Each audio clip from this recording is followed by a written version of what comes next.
Welcome to the Jared and Nolan show. I'm Jared Cummings. And I'm Nolan Dixon. And today we will be discussing consumerism and journalism ethics at the pleasantly intellectual height of Above the Fray. Meaning if you are tired of the endless heated debates on nightly news and social media, you can get a breather here while still being challenged and informed about all the things that matter.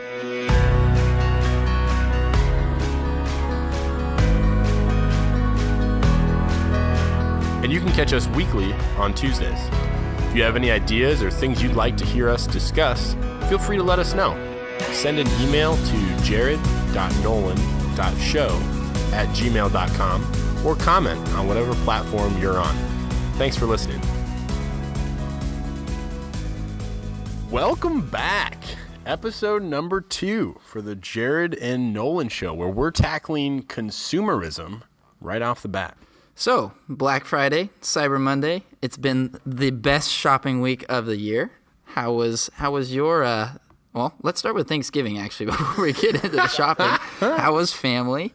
Family was great. Eating was, I was going to say better, but eating was good too. Eating was better. Well, that's good. I hope it was better than last week. Mine was definitely better than last week. Oh, good. Yeah, you always want to keep it on the up and up. Delicious, yeah. What's your favorite dish, Jared?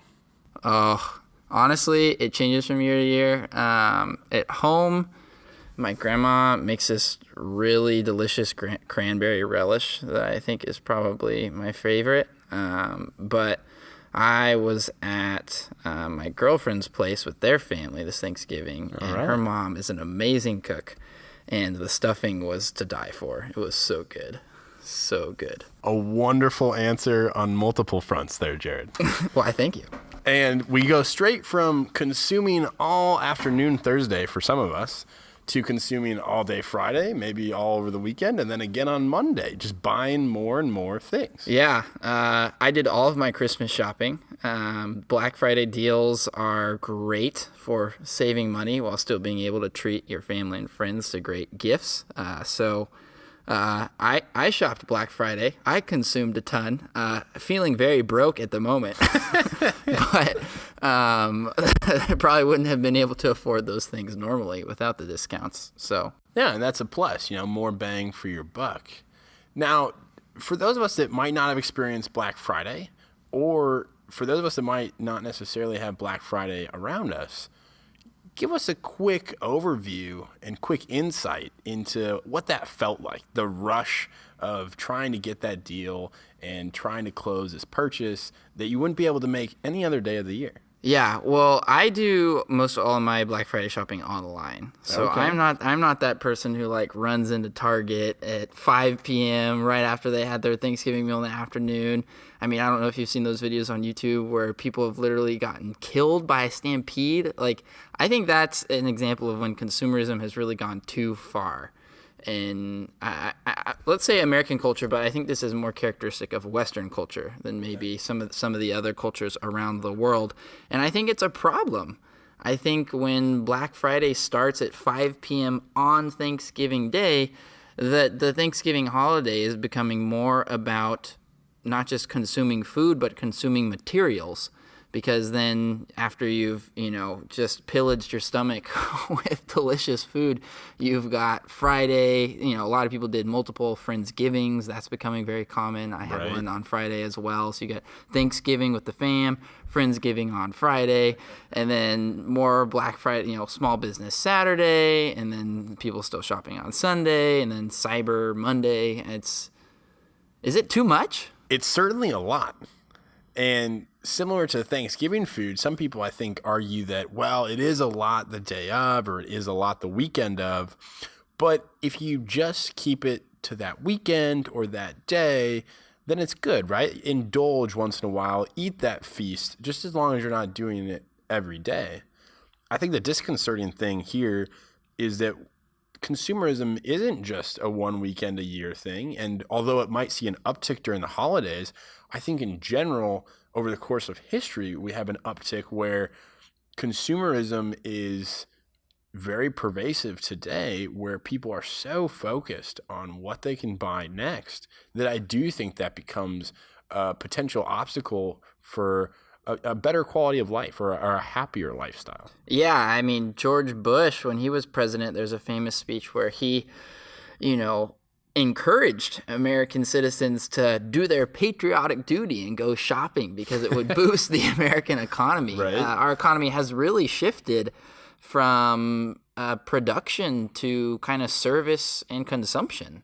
Manufacturing is down. A lot of that's been sent overseas or out of the country. And a lot of our economy is based on providing services for people to consume. And you brought it up.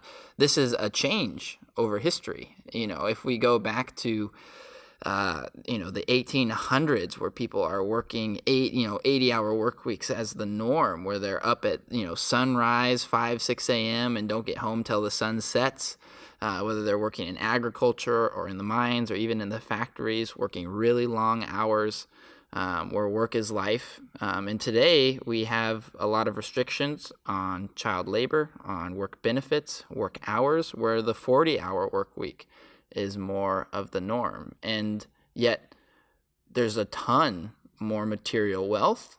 People are much better off today than they were in the 1800s. Bigger houses, more cars, more things to fill those bigger houses with. Yeah, more things to fill. The American dream in the 50s was, your own house, a car, a family car, and a white picket fence with a nice green front yard. And today it's everybody has a car, it seems. Well, maybe this is more on the West Coast. I don't know. I know on the East Coast, nobody seems to drive out here. Everybody takes the metro because there's too many people. But location depends. Location depends. But in general, work week hours are less. Material wealth is greatly increased, and people's leisure time when they're not working is vastly greater, which more time and money to dispense with means we have more time to consume. Right, and I think that's the easy step for a lot of people, that if I have more time that I don't have to work, we see a big boom in the entertainment industry.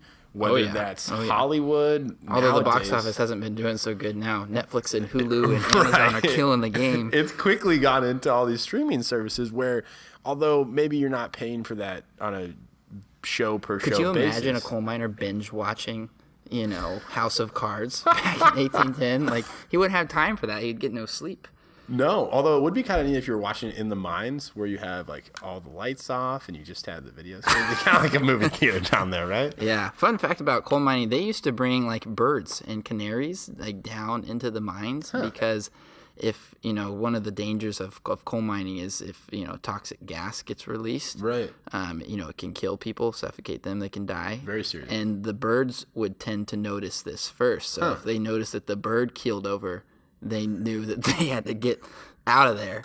So that'd be an unfortunate job for the bird. But quick side note, if you're going to be a coal miner, get familiar with birds. They can be a lifesaver. That's good to know. So the next time you're in a coal mine, take a canary with you. Yeah, something like that. But when you're not in a coal mine, as many of us find ourselves today, there's all this. Have you ever been in a coal mine? This is a brief aside. I don't think so. I've been in a cave, but never a coal mine. Being out on the East Coast now and close to West Virginia, I think maybe we should do a show in the coal mine.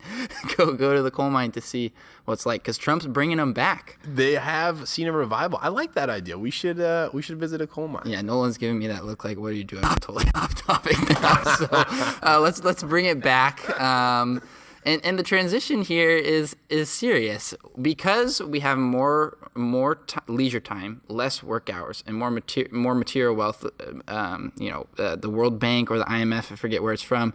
The poverty is down worldwide. Right. Only, I believe it's 25% of the world's population is under the abject poverty line, which they say is at $1.25 a day, which is down something like 50% from not 25, 30 years ago. I might not have those numbers exactly right, but the general trend is that less people are in abject poverty today. More people are well off and doing well. And this gives us more time to consume. And one of the things we fill our leisure time with is consuming the news, whether that's through John Oliver last week tonight, or late night shows, or Netflix binge watching, but also the news. There's a ton more newspapers and blogs today than there was 50, 60 years ago. Right. And what do you think the effect of consumerism in American culture, and maybe Western culture in general, has on the news? That's a very multifaceted question, because like you mentioned, not only are there more sources to get the news from, but there's more access to these sources. And for a lot of people, there's instantaneous access to these sources. Yeah, the tip of your finger with your cell phone now. Right. So instead of coming home at the end of the day and reading a newspaper or watching a certain TV show or a certain late night host, you can get the news 24 hours a day, 7 days a week. 24 hours, yeah. So this consumerism, I think, has turned into making the news not only about informing people, but also about entertaining. And that's potentially very dangerous for the substance we get. And there's a lot of different effects like this. And you and I have talked a lot about the echo chamber, how when you're in a certain ideological camp, or when you have certain beliefs, oftentimes we seek out something that reflects our worldview or that supports our worldview. Yeah, there was a survey done about the 2016 election that found that most people who voted for Hillary didn't know anybody who didn't vote for Hillary. Whereas people who voted for Trump, most of them knew little to no people who voted for Hillary, So it's very much... It's very like...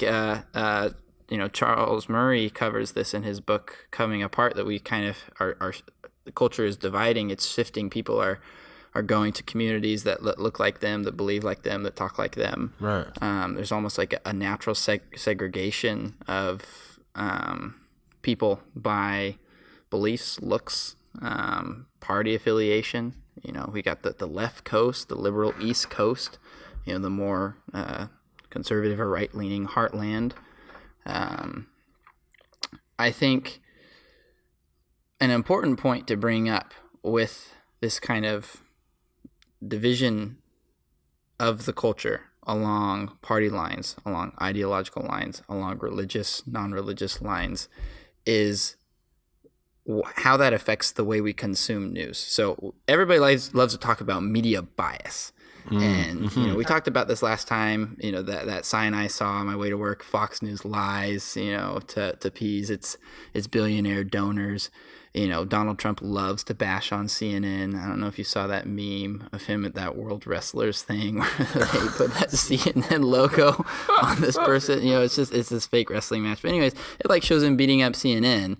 And he certainly has done that over Twitter, right. Verbal weaponry, taking down the fake news from his perspective. And I think we tend to consume, because it's a form of entertainment, just like we like to watch what we enjoy, we like to read and to hear the news that supports our ideological views or our preferences, especially when those are strong. So I have members in my family on the conservative side who will only watch Fox News and do not trust CNN or MSNBC. Sure. And then I have those on the left-leaning perspective that think Fox News is, a load of bull, and will only watch, Chris Matthews Hardball, which causes my conservative family members to scoff. Like, how could you listen to that? And both view the other sources as nearly invalid. Bias, fake news, lying. Wow. So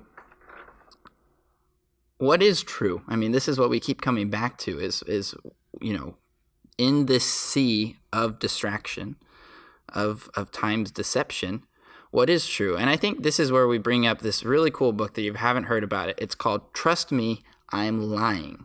Yeah. And it's an expose of media manipulation, basically how to create fake news, how fake news is created, and why it's a whole lot more popular and a whole lot more common than you would ever fear to believe. Written by Ryan Holiday. And we've both read parts of it. I'm still going through it, a few chapters in. But in the introduction, Mr. Holiday basically sets the stage by outing himself He says, I am, quote, to put it bluntly, a media manipulator. I'm paid to deceive. My job is to lie to the media so they can lie to you. I cheat, bribe, and connive for best-selling authors and billion-dollar brands and abuse my understanding of the internet to do it. Whoa. That's a fastball. No, that's a curveball. that is a super. That's not even a hanging curveball. It's just no. Yeah, I don't know. It's definitely an off-speed pitch. It's not. I was not expecting that.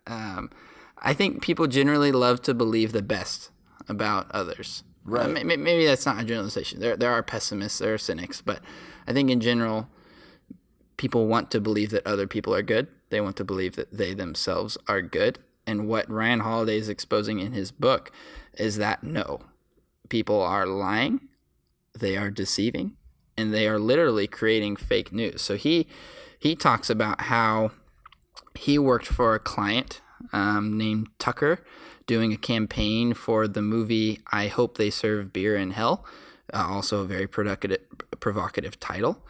And he created a sticker accusing Tucker Max, who plays in the movie, of some, it's like a lewd, provocative big banner. And he went into the city, I think it was somewhere in California. Over in your neck of the woods. He posted, or Chicago maybe, posted this big advertisement and then sent from a fake email this picture of his advertisement that he created, right, criticizing his boss and his boss's movie, and said, oh, send it to like the local news stations, a couple local blogs, like, look at this bad movie that's coming out and all the controversies. And so it's a primary source.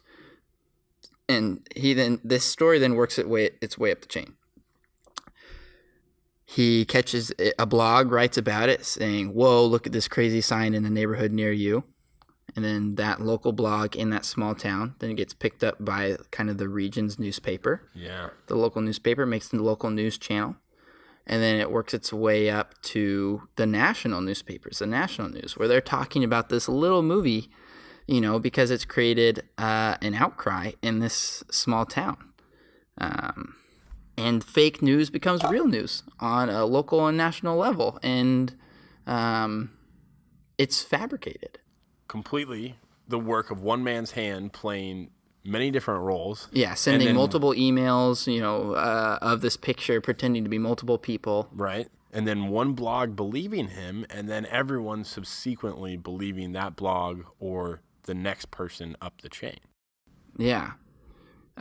He writes in here, I created false perceptions through blogs, which led to bad conclusions and wrong decisions, real decisions in the real world that had real consequences for real people. So from a scientific background, I kind of like to think of this as biomagnification. So for those of you that walk your... That is a big word. It's a nice pause word. for a second. What is biomagnification? Everyone out there, if you want to say that with me, biomagnification. So we'll break it. It's biology being magnified. And this is the reason why a lot of people tell you to watch your fish intake. A lot of times people are worried about mercury levels. Okay. So it's this sense that if a little fish eats a little bit of mercury, that's not that big of a deal. But a big fish has to eat, 3 little fishes to get full. And so then instead of getting a little bit of mercury, it gets 3 times the amount of mercury that little fish got. And then big fish number 2 eats big fish number 1, but instead of eating just one big fish number 1, it eats multiple big fishes. So you have this mercury that doesn't leave the fish's system, getting further and further concentrated. So you're just adding more mercury, so that by the time you get up to the tuna fish that's going to be canned for your dinner, there's a lot of mercury coming from multiple levels of fish that it ate.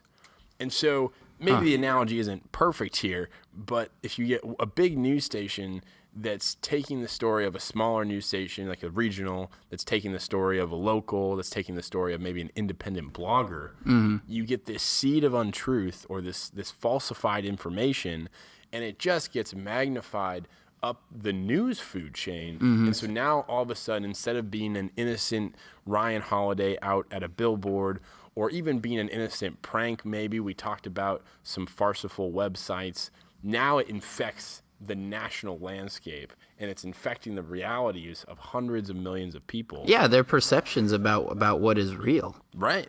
It's really changing their belief. Yeah, so going back to this book, Trust Me, I'm Lying by Ryan Holiday, he writes in the introduction, page 29 of the ebook edition, he says, I designed the advertisements, which I bought and placed around the country, and then promptly called and left anonymous complaints about them, also sending leaked copies of his complaints to blogs via email for support, fake emails that were by different names. He went by a fake name. Let me see if I can These find fake it. email addresses are Fake readily email, available yeah. to you and me. So if you Well, want anybody can create That's an email right. address on YouTube or not YouTube, Google. Sorry, losing track of my train of thought here. But he said, then I alerted college LGBT and women's rights groups to screenings in their area and baited them to protest our offensive movie at the theater, knowing that the nightly news would cover it if they protested. Quote, I started a boycott group on Facebook. I orchestrated fake tweets and posted fake comments to articles online. And then he says, I even won a contest for being the first one to send in a picture of a defaced ad in Chicago. Thanks for the free t-shirt, Chicago Red Eye. He manufactured preposterous stories about Tucker's behavior on and off the movie set and reported them to gossip websites, which gleefully repeated them. I paid for anti-woman ads on feminist websites and anti-religion ads on Christian websites, knowing that each would write about it. Sometimes I just photoshopped ads onto screenshots of websites and got coverage for controversial ads that never actually ran. And this created a massive, what he calls, a shitstorm of press. Good press, well, mostly bad press. But it caused people to want to see the movie. It caused people to know about the movie. And the movie did well with basically almost no budget, with just a little bit of fake news to create a storm. And, there was the saying, or there is the saying, that no publicity is bad publicity. Yeah, no press is bad press. But usually that was reserved more for political figures and Do you think that's why actors. Donald Trump won? There's certainly that speculation, I think, going around. And I think it's important to look at that quote or that cliche, no press is bad press, now being applied to the press. What are the incentives for our news stations, our television stations, the websites we visit every day? Are there incentives for them to give us content and substance, or are the incentives to give us sensationalist news that we want to click on? Yeah, I think probably from the beginning there was a general interest in reporting what was actually going on. I think there still is a general interest to report what's actually going on, to cover in the news. But that business model of news is often based on getting views. TV news is based on ratings and getting eyes. And then with social media now, the way those clips get shared, it's about comments, shares, likes. And the fact of the matter is controversy and scandal is exciting. It gets eyes, it gets views, which is why we typically hear more about the crime that happened next door, down the street, as opposed to the, Good Samaritan neighbor that, brought food over to the new person on the block. It's more exciting to hear like the dangerous of the bad stuff going on than it is, the simple acts of kindness. And it's not just murder stories versus do-good stories. I'd also pose the dichotomy of, reality shows versus reality. So people want to hear about The Bachelorette or The Bachelor or Jersey Shore or whatever the new PCB shore is.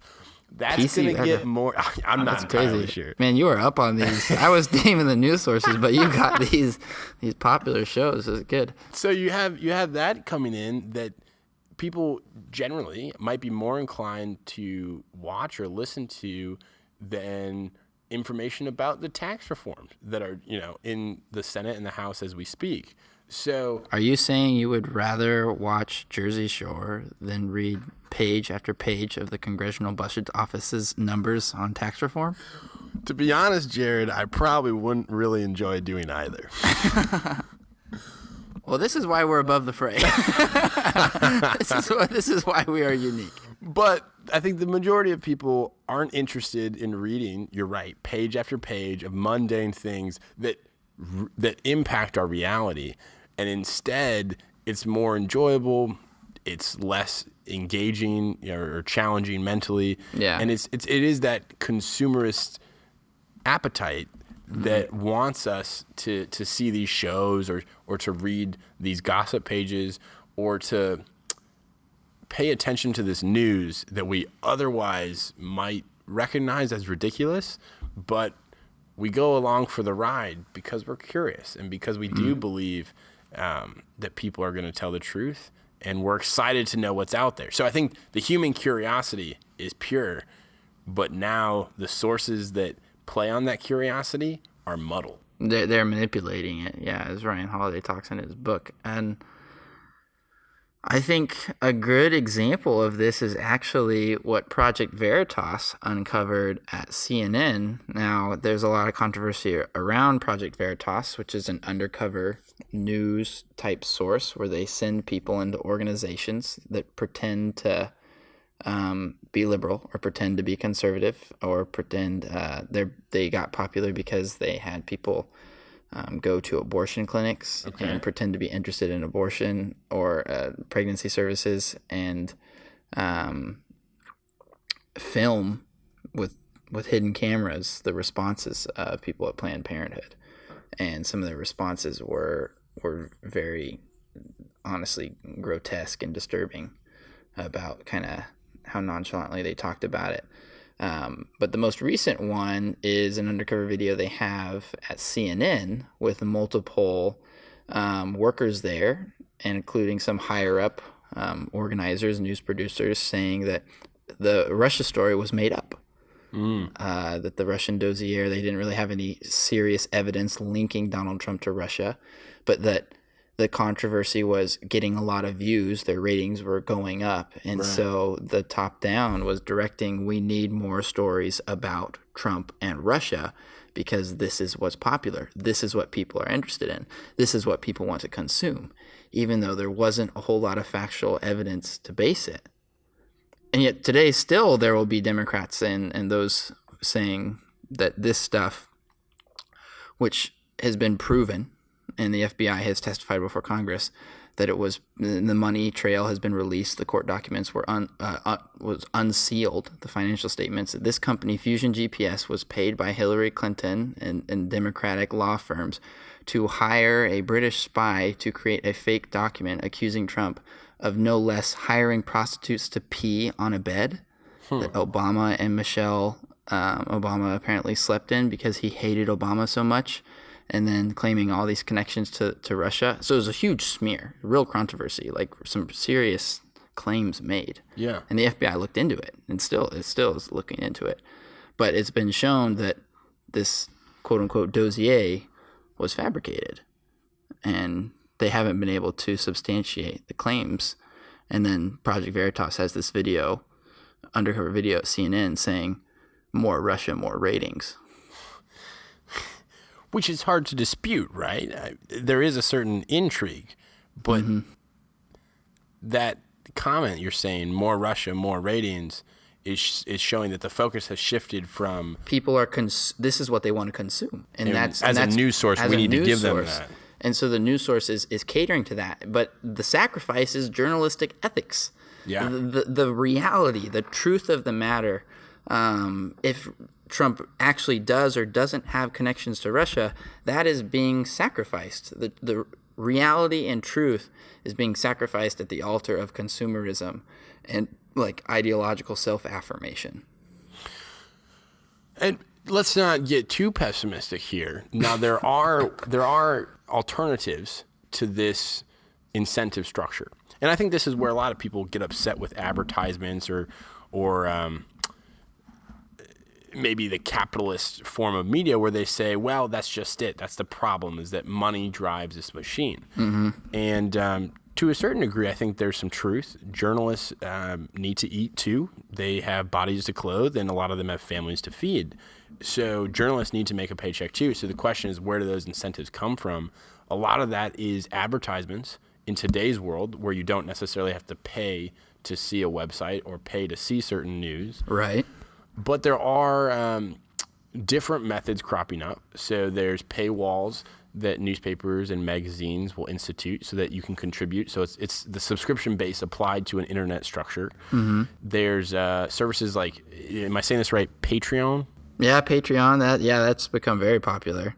So there are certain movements to change the incentive structure on an incremental basis.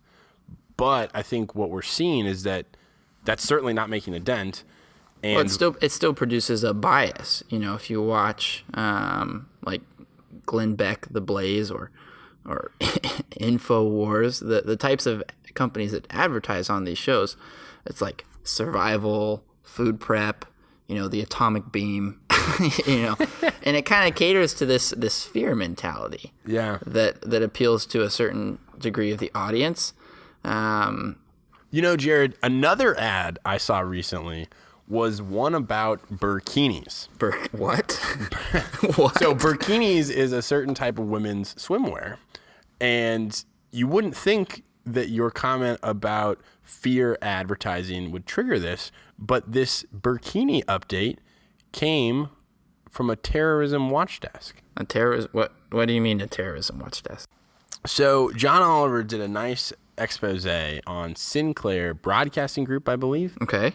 Where there is a central or a parent company that makes media content, advertisements, or segments that should be run, and they require all of their subsidiaries, which might be regional news shows, it might be local TV shows. So there's a big group that owns local TV news stations. Yes. So there might be a local TV station in Florida that's owned by the same parent company as one in Montana, that's owned by the same company as one in the Southwest. And this parent company sends them these segments that they either require them to show as an advertisement. Is it like a must run? That's the term they use. And my college journalism coming in here, must run. That's good. That's very good. You hear that, Mr. and Mrs. Cummings? College educated. And so there's these must-run advertisements and there's must-run segments. So even though you might see it on your local news station, the impetus is coming from a parent company. It's coming from someone that's not related to your community, and that not even necessarily local news. No, it's certain. That's even better. It's not necessarily local news. So what exactly was this advertisement about bikinis, and what was the controversy around it? So the controversy around it, the advertisement was, it wasn't really an advertisement. I guess it was a news break or a news segment where it cuts out of your weather. Called the Terrorism Watch Desk? Right. It cuts out of your weather and it goes to the terrorism news desk. Watch desk. Thank you. Yeah. You know this better than I do. And you get this, this red coloring. So you're on high alert already.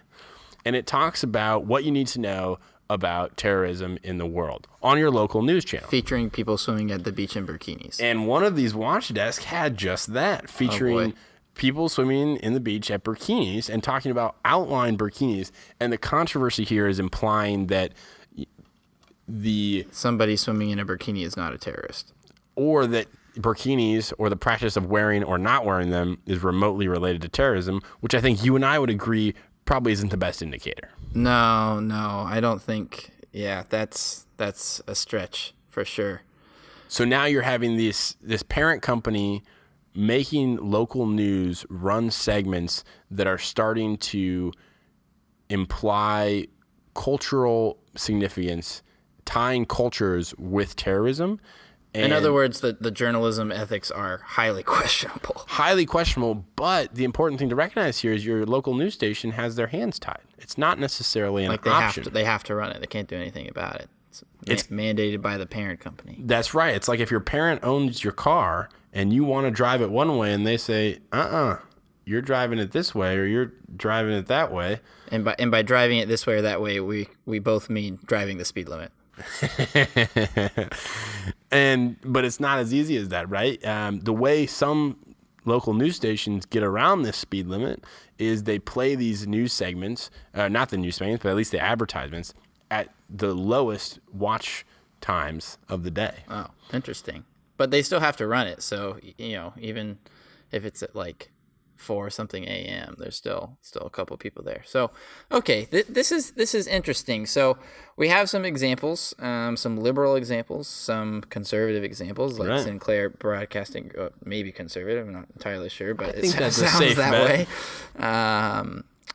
Of these news organizations arguably running or promoting highly questionable ethics about the reporting and kind of the story they're telling and the facts that they're using, that is being consumed by their viewers, which this is maybe a good time to throw back. The Washington Post actually did an article in 2014 saying, ranking the media from liberal to conservative based on their audiences, where they kind of profile that there are media outlets that liberals, this is based on a Pew Research study, tend to prefer. The New Yorker and Slate ranking number 1, whereas Rush Limbaugh, Glenn Beck, Breitbart.com, Fox's audience, these tend to be more right-leaning.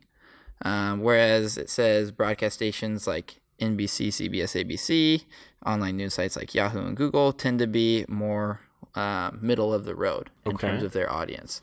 And so if these are their consumers, and these are the people who are viewing and clicking on their advertisements, giving them ratings, sharing these posts on social media, there seems to be a bias, as we pointed out, with some of the ads that get run, as well as the content that gets shown that is like an echo chamber in terms of it affirms maybe their ideological leaning and maybe is more questionable in terms of its portrayal of reality, the truth, or the facts. And I think this becomes a result of consumerism. Yes, absolutely. Where instead of consuming goods, we have now evolved to consuming information. On our phones, on our computers. And part of that information is the news, or was the news. That is now more sensational, more entertaining, more commentary, more opinion, and not necessarily the truth. And so all of our realities are getting a little bit confuddled because warped, a better term. I think this actually contributes to the culture war. Is it infuriates people. They see these ads. It creates fear about bikinis. CNN, it creates fear that Trump is a Putin puppet. Right. It creates controversy and scandal, sometimes out of nothing. Like what Holiday covers in his book, and this is really important. I want to share this. I did a study abroad in China, and I think I actually mentioned this. This is where I had to eat chicken foot. Where you had the chicken foot. Yeah, the sauce they put on chicken foot was this peanut butter sauce. This is disgusting, but some people really liked it. Okay, back to the topic. That wasn't what you had to share. I didn't share that, yeah.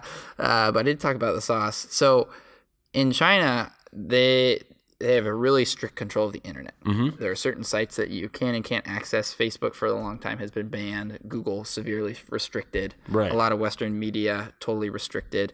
And most all of the news sites are state-owned.